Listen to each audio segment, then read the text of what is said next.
If you've just unboxed your Westinghouse Roku TV, this video will walk you through the complete first-time setup from start to finish.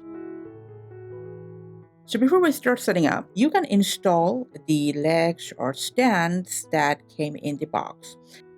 Or if you prefer, you can mount the TV instead, your call. Just grab the batteries that came in the box, take the remote, remove the back cover, and just go ahead and insert both the batteries. Now you'll also get a power cable in the box, just plug it into the power port on the TV.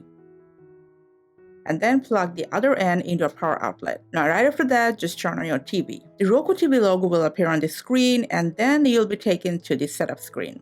Now grab a remote. Since it's an IR remote, it will connect automatically. First, you're going to select your language and then choose your current region. So next, just choose whether you're setting up the TV for personal or store use. Now you need to connect the TV to your Wi-Fi network. Just go ahead and select the network from this list of available networks, enter the password, and then just hit connect. Now, at this point, the TV should search for available software update. If an update is available, a pop-up will appear. Just press OK. Now the update will begin and may take a few minutes, so don't turn off or unplug the TV. Meanwhile, it'll restart once.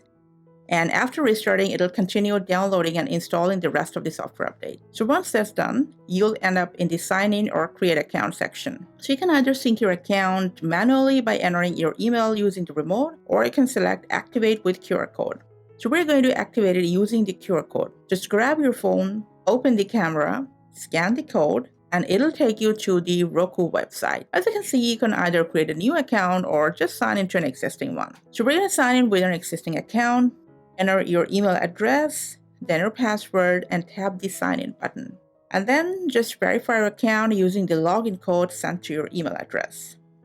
So after signing in, you can give your TV a name, and then you can choose a virtual room for it. Hit continue.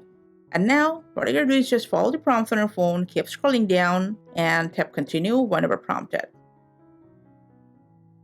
So once you see that the account activation is successful, your TV will begin updating and installing the apps. Just wait a few minutes until all the apps are fully installed in here. Now trust me, you're almost done. A connect your devices prompt will appear on your screen in case if you have any other external HDMI devices connected to your TV. Just follow the prompts whether or not, and that's it. The Westinghouse Roku TV home screen will appear.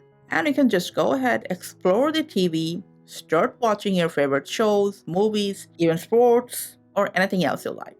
That's all for today. Thanks for your time.